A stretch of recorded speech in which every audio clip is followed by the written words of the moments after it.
Yesterday I was talking to a friend of mine about what I do to get drums to sound a little bit more nasty, a little bit more gritty.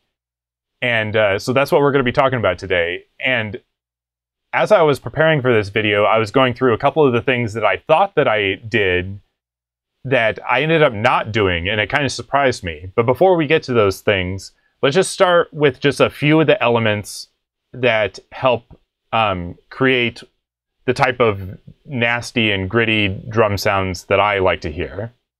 So I'm going to play the full song, or just a section of this song, so you can kind of hear it in context, and then we'll kind of break down some of the things that I did for this. So here we go.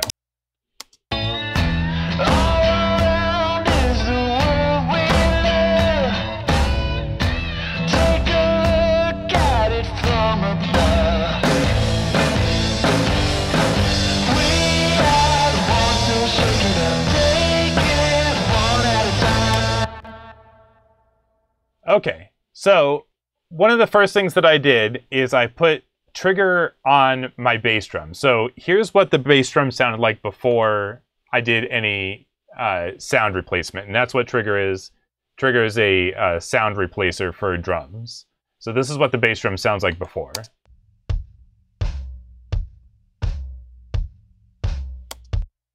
So what I did, just to make things easy, I pulled up trigger, so I'm making it active now.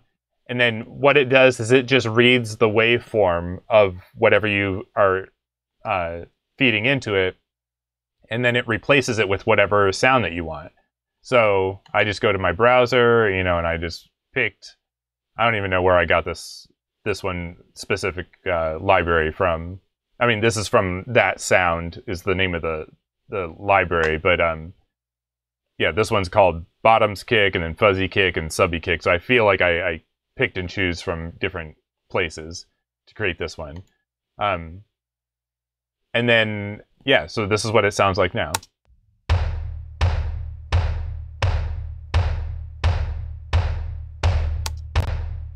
So it's definitely a bass drum with more grit and more room to it.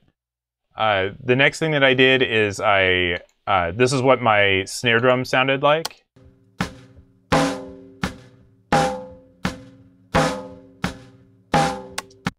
And so what I did is I just duplicated it. I only recorded it on the top, so I just duplicated it, and also put a trigger instance of trigger on it. And these are Big Beauty, Big, and Dry, and Room. So this is all just a big. This is a Ludwig Black Beauty snare drum. So this is what it sounds like. Oh, and what I did is, unlike the bass drum, I didn't completely replace the sound. I still kept my original snare, but I brought in this extra kind of trigger sound replace snare. So now there's kind of two going at the same time, and I just blended them together.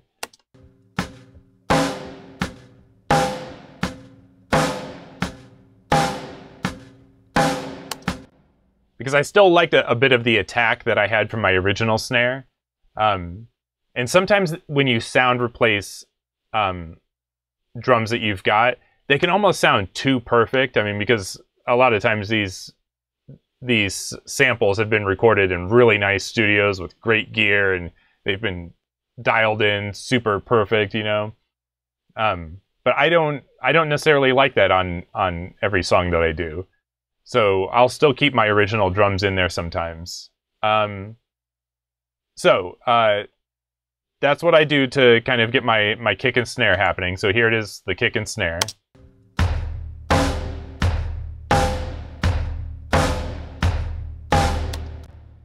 And what I was surprised about is I actually thought that I had put a little bit of distortion on my kicks and snares, but really I just used the sound replaced samples to bring in a bit of that grit. I just looked for the drums that already had a bit of that distortion, a bit of that dirtiness already built into it.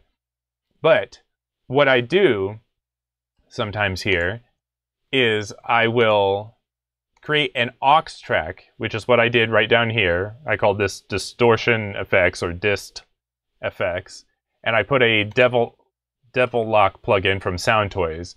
And this is where I can blend in some of the distortion into the overall drum sound. So I've got it sitting here on my drum sub, and so all of my drums are feeding into this drum sub right here, and then I'm able to use this as an effects bus to just blend in a bit of the distortion that I have here on this track.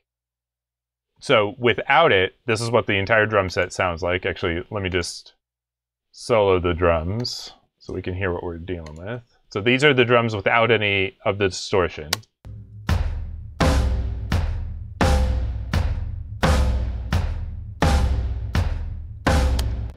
And then with this distortion plugin, I'll unmute that. I've just put it, just a little bit right here. This is what it sounds like now.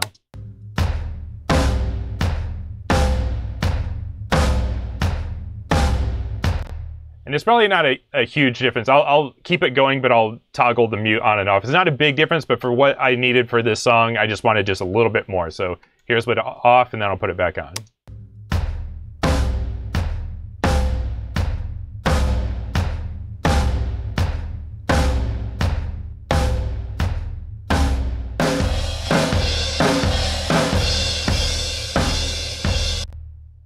So here, I'm going to increase the level of the distortion so you can really hear the drastic difference it can make. So here it is, just a little bit.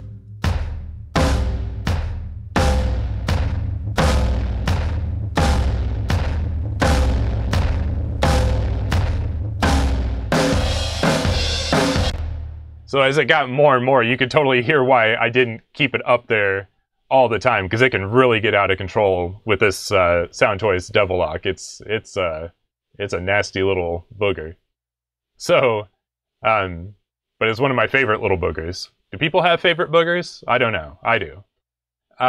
So that's it. That's kind of the quick and dirty of what I reach for when I'm going for quick and dirty drums.